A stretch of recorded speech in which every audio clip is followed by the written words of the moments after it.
ദേശാഭിമാനിയുടെ നാലാം പേജിൽ ഇതാ മെന്റർ അധ്യാപകരെ പിരിച്ചുവിട്ടത് തിരിച്ചടിയായി.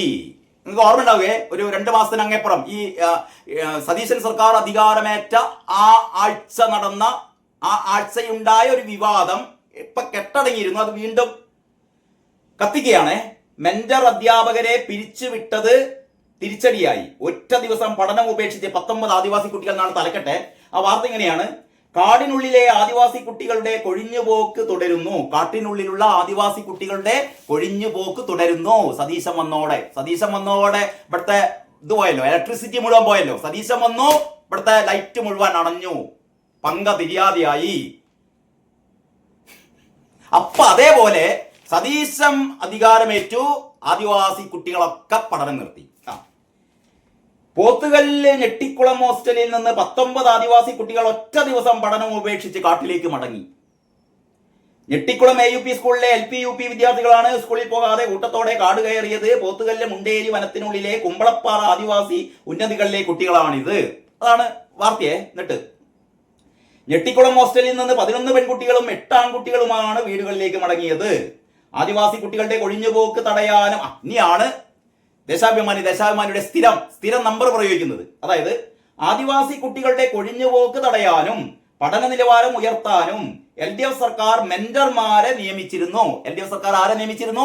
മെന്റർമാരെ നിയമിച്ചിരുന്നു. മെന്റർമാർ എന്ന് പറഞ്ഞാൽ അറിയാത്ത ആൾക്കാർക്ക് പറഞ്ഞാൽ, അതായത് ആദിവാസി കുട്ടികൾ കൃത്യമായിട്ട് സ്കൂളിൽ പോകുന്നുണ്ടോ, ഇവർ ശരിക്കും പഠിക്കുന്നുണ്ടോ? കാരണം ആദിവാസി കുട്ടികളുടെ രക്ഷിതാക്കൾക്ക് അതിന് മാത്രമുള്ള അല്ലെങ്കിൽ ഇത്ര കാര്യങ്ങളൊന്നും അവർ ശ്രദ്ധിക്കാറില്ല. ഇത് ശ്രദ്ധിക്കാൻ വേണ്ടിയിട്ട് LDF സർക്കാർ ഉണ്ടാക്കിയ ഒരു പോസ്റ്റാണ് കുറച്ച് മെന്റർമാരെ. അതായത് സ്വാഭാവികം അറിയാലോ, മെന്റർമാരെ നിയമിക്കാന്ന് പറയുമ്പോൾ ഇത് PSC നിയമനമൊന്നും അല്ല, എംപ്ലോയ്മെന്റ് എക്സ്ചേഞ്ച് ഒന്നും അല്ല നിയമിച്ചത്. ഇവരുടെ കുറെ സഖാത്തികളെയും സഖാക്കന്മാരെയും ഒക്കെ എന്താ പറയാ, അവർക്ക് മാസം 10-25,000 രൂപ ശമ്പളം കിട്ടിക്കോട്ടെ എന്ന് വിചാരിച്ചു കണ്ട് ഒരു പോസ്റ്റ് ക്രിയേറ്റ് ചെയ്ത് കുറെ 100-300ഓളം മെന്റർമാരെ നിയമിച്ചു. ഇവരുടെ പ്രധാന പണിയൊന്നുമില്ല, വെറുതെ വീട്ടിൽ കുത്തിരുന്നാൽ മതി, ശമ്പളം കിട്ടും. പക്ഷെ ഇവർ ഉദ്ദേശിച്ചത് ഈ ആദിവാസി കുട്ടികളുടെ വീട്ടിലൊക്കെ അടുത്ത് പോകുക. അവനെ പഠിക്കുന്നുണ്ടോ, ശരിക്കും പോകുന്നില്ലേ, സ്കൂളിൽ പോകുന്നില്ലേ, ഇവരൊക്കെ ശ്രദ്ധിക്കണേ, ഇത്ര മതി.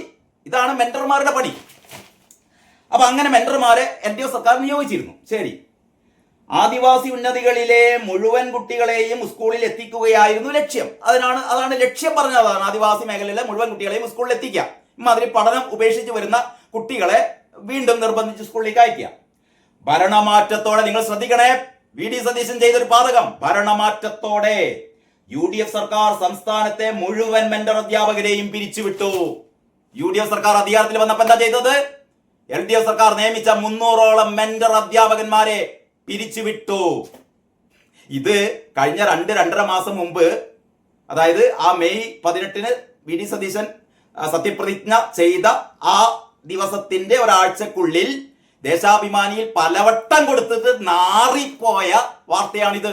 എന്താ അതിന്റെ വാർത്ത, അല്ല എന്താ അതിന്റെ സംഭവം, എന്താ യാഥാർത്ഥ്യം? അതായത് ഈ മെന്റർ അധ്യാപകന്മാരുടെ നിയമനം എന്ന് പറഞ്ഞാൽ 10 മാസത്തേക്കാണ്. എന്താണ്? 10 മാസത്തേക്ക്. അതായത് ഓരോ അധ്യയന വർഷവും മാർച്ച് മാസം, ഓരോ അധ്യയന വർഷത്തിന്റെയും അവസാനം, അതായത് മാർച്ച് 31-ാം തീയതി വരെയാണ് ഇവരുടെ നിയമനം. മാർച്ച് 31 കഴിഞ്ഞാൽ സ്വാഭാവികമായും ഇവർ പിരിഞ്ഞു പോകണം. എന്നിട്ട് ഇവരെ വീണ്ടും അടുത്ത ജൂൺ 1-ാം തീയതി എന്ത് ചെയ്യും? രണ്ടാമത് ഇവരെ തന്നെ നിയമിക്കും. ഇതാണ് പരിപാടി. ഇതാണ് LDF സർക്കാർ ഉണ്ടാക്കിയ ഈ പറയുന്ന മെന്റർ അധ്യാപകന്മാരെ നിയമിച്ചിട്ട് ഇവർ ചെയ്തത്. അതായത് 10 മാസത്തേക്ക് നിയമനം, അത് കഴിഞ്ഞിട്ട് വേറെ പുതിയ ആൾക്കാരെ നിയമിക്കണം. അതാണ് ആ ഉത്തരവിലൊക്കെ വളരെ കൃത്യമായിട്ടുണ്ട്. അതായത് ഹ്രസ്വകാലത്തേക്കാണ് നിയമനം. അത് കഴിഞ്ഞിട്ട് 1 വർഷം കഴിഞ്ഞാൽ ഇവർ മുഴുവനും പിരിഞ്ഞു പോകും. പിരിഞ്ഞു പോയില്ലെങ്കിൽ പിരിച്ചുവിടണം. പിരിച്ചുവിട്ട കാര്യമില്ല, മാർച്ച് 31 വരെ സേവനം ഉള്ളൂ എന്ന് പറഞ്ഞാൽ മാർച്ച് 31 കഴിഞ്ഞാൽ പോയിക്കൊള്ളണം. പിന്നെ അടുത്ത വർഷത്തേക്ക് പുതിയ ആൾക്കാരെ എന്ത് ചെയ്യണം? നിയമിക്കണം. ഇതാണ് ഒരു പ്രോസസ്സ്. പക്ഷേ LDF സർക്കാർ എന്താ ചെയ്തറിയോ?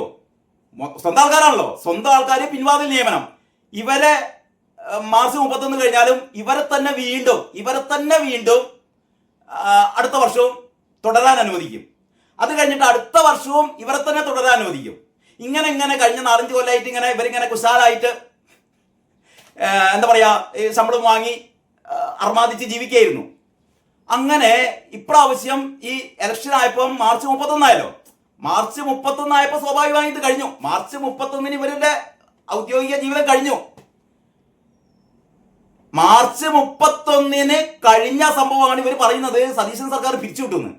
എടോ ഇവര് മെയ് 18-നാണ്, മാർച്ചും കഴിഞ്ഞ് ഏപ്രിലും കഴിഞ്ഞ് മെയ് 18-നാണ് വി ഡി സതീശൻ അധികാരമേൽക്കുന്നത്. ഈ വി ഡി സതീശൻ എങ്ങനെയാണ് മാർച്ച് 31-ന് ഇവരെ പിരിച്ചുവിടാൻ പറ്റുക? സ്വാഭാവികമായി മാർച്ച് 31-ന് പിരിഞ്ഞുപോയ ആൾക്കാരാണ്. എന്നിട്ട്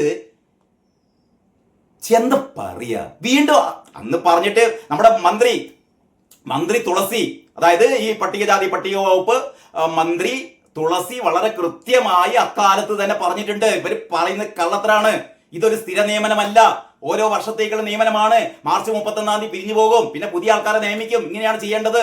ഇതുവരെ LDF സർക്കാർ നിയമിച്ച ആൾക്കാർക്ക് കഴിഞ്ഞ മാർച്ച് 30-ന് പിരിഞ്ഞുപോയി, ആരും പിരിച്ചു വിട്ടതല്ല. ഞങ്ങൾ വന്നതിന് ശേഷം ഞങ്ങളിതാ പുതിയ നിയമനത്തിന് വേണ്ടിയിട്ട് ഞങ്ങൾ അത് സംബന്ധിച്ചുള്ള നടപടികൾ തുടങ്ങിക്കഴിഞ്ഞു. പുതിയ ആൾക്കാരെ ഞങ്ങളിതാ നിയമിക്കാൻ വേണ്ടി പോകുന്നു. അതിനുള്ള പ്രോസസ്സ് നടന്നുകൊണ്ടിരിക്കുകയാണ്. പുതിയ മെന്റർമാരെ നിയമിച്ചുകൂടെ. അതിന്റെ അടക്കായിരുന്നു ഈ നമ്മളെ മരുവന്റെ നേതൃത്വത്തിൽ ഇവിടെ കുറെ പ്രക്ഷോഭങ്ങൾ നടത്തിയത്. ആ പിരിച്ചുവിടപ്പെട്ട് എന്ന് പറയപ്പെടുന്ന സ്വാഭാവികമായി പിരിഞ്ഞുപോയ, അതായത് ഈ പിൻവാതിൽ വഴി നിയമിച്ച ഈ സഖാത്തികളും സഖാത്തന്മാരും ഒക്കെ അവിടെ കുറെ കാലം സമരം ചെയ്തു. അവസാനം തുളസി ഇവരെയൊക്കെ വിളിപ്പിച്ചു. അവസാനം ഇതൊക്കെ കോംപ്രമൈസ് ആയി, കോംപ്ലിമെന്റ്സ് ആക്കി. അവസാനം പറഞ്ഞത് എന്താണെന്ന് വെച്ചാൽ, നിങ്ങൾക്ക് വേണമെങ്കിൽ ഒരു ചെറിയൊരു മുൻഗണന തരാന്ന് പറഞ്ഞു. അതായത് ഇത്രയും കാലം വർക്ക് ചെയ്തല്ലേ, ഇവർക്കൊരു മുൻഗണന എന്ന് പറഞ്ഞാൽ ടെസ്റ്റ് എഴുതണം, പുതിയ ഇന്റർവ്യൂലൊക്കെ പങ്കെടുക്കണം, ചെറിയൊരു വെയിറ്റേജ് നിങ്ങൾക്ക് തരാം, അതോടുകൂടി സമരം നിർത്തി എന്ന് പറഞ്ഞാൽ കള്ളി വെളിച്ചത്തായി. അതായത് സതീശൻ സർക്കാർ പിരിച്ചുവിട്ടതല്ലാന്നും അനധികൃതമായിട്ടാണ് ഇവർ ഓരോ വർഷവും അനധികൃതമായി, നിങ്ങൾ ആലോചിക്കണം, ഒരു വർഷത്തേക്കുള്ള നിയമനം എന്ന് പറഞ്ഞിട്ട് പിന്നെയും തുടരുകയാണ്. ഇത് ഈ കാര്യത്തിൽ മാത്രമല്ല, LDF സർക്കാർ ചെയ്ത തെണ്ടിത്തരായിരുന്നു ഇത് മുഴുവൻ. അങ്ങനെയാണ് സംഭവം. ഇത് എന്നിട്ട് ഇന്നത്തെ ദേശാഭിമാനിയിൽ വീണ്ടും പറയാണല്ലോ, ഭരണമാറ്റത്തോടെ UDF സർക്കാർ സംസ്ഥാനത്തെ മുഴുവൻ മെന്റർ അധ്യാപകരെയും പിരിച്ചുവിട്ടു. ആദിവാസി ക്ഷേമ സമിതി, SFI, DYFI സമരങ്ങൾക്കൊടുവിൽ ഇവരെ നിയമിക്കുമെന്ന് തീരുമാനിച്ചു. അതും തീരുമാനിച്ചില്ല, മന്ത്രി പറഞ്ഞതാണോ ഇവരെ വീണ്ടും നിയമിക്കണം എന്നല്ല തീരുമാനിച്ചത്. എന്ത് തീരുമാനം അത്? ഈ നിങ്ങൾ അനധികൃതമായി നിയമിച്ച ആൾക്കാരൊക്കെ UDF സർക്കാർ വീണ്ടും നിയമിക്കുമോ? UDF സർക്കാർ പറയുന്നത് ഞങ്ങൾ പുതിയ ടെസ്റ്റ് നടത്തും, പുതിയ ഇന്റർവ്യൂ നടത്തും, ഈ പഴയ ആൾക്കാർക്കൊക്കെ വേണമെങ്കിൽ ഒരു ചെറിയൊരു വെയിറ്റേജ് തരും, എന്നിട്ട് ആ വെയിറ്റേജ് കൊണ്ട് രക്ഷപ്പെട്ടെ, ആ വെയിറ്റേജിനേക്കാളും മുകളിലാണ് മറ്റുള്ളവരുടെ പെർഫോമൻസ് എങ്കിൽ അവരെ നിയമിക്കും. അത്രയേ ഉള്ളൂ. അതുതാ അവസാന ഘട്ടത്തിലാണെന്നാണ് ഞാൻ മനസ്സിലാക്കിയത്. അത്രയേ ഉള്ളൂ.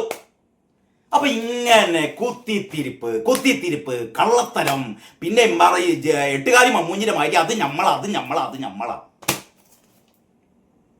നിങ്ങൾ എങ്ങനെ തോറ്റുപോയി ഇപ്പൊ മനസ്സിലായില്ലേ? എടോ ഇമ്മാതിരി മെന്റാലിറ്റി ആയിട്ട് നടന്നു കഴിഞ്ഞാൽ നിങ്ങൾ ഇനി ഗുണം പിടിക്കില്ലടോ. നിങ്ങൾ ഗുണം പിടിക്കില്ല.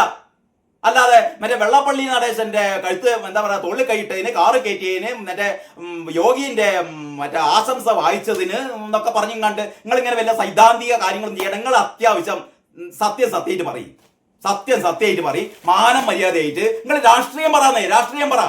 വി ഡി സതീശന്റെ നടപടിക്രമങ്ങളിൽ എന്തൊക്കെയാണ് രാഷ്ട്രീയമായ നിങ്ങളുടെ അഭിപ്രായ വ്യത്യാസങ്ങൾ? രാഷ്ട്രീയമായ ഒരു യുദ്ധം നടക്കട്ടെ, അതല്ലേ രാഷ്ട്രീയ ആശയപരമായ കാര്യങ്ങൾ പറയട്ടെ. സംസ്ഥാനത്തിന് ഒരുപാട് കാര്യങ്ങളിൽ മുന്നേറാനുണ്ട്, അതൊക്കെ പറ. അതല്ലാതെ മറ്റേ മരോളോട് അമ്മായിയമ്മ ഈ പാചകം പറഞ്ഞു കൊടുത്തു, മരോനോട് പറഞ്ഞു കൊടുത്തില്ല. പിന്നെ മറ്റേ എന്താ പറയാ SFI നേതാവിനെ എന്താ പറയാ SFI നേതാവാണ് മറ്റേ കൂറ സമരം, കൂറകളല്ല നയിച്ചത്, ഞങ്ങളുടെ നേതാവാണ് നയിച്ചത്. മെന്റർമാരുടെ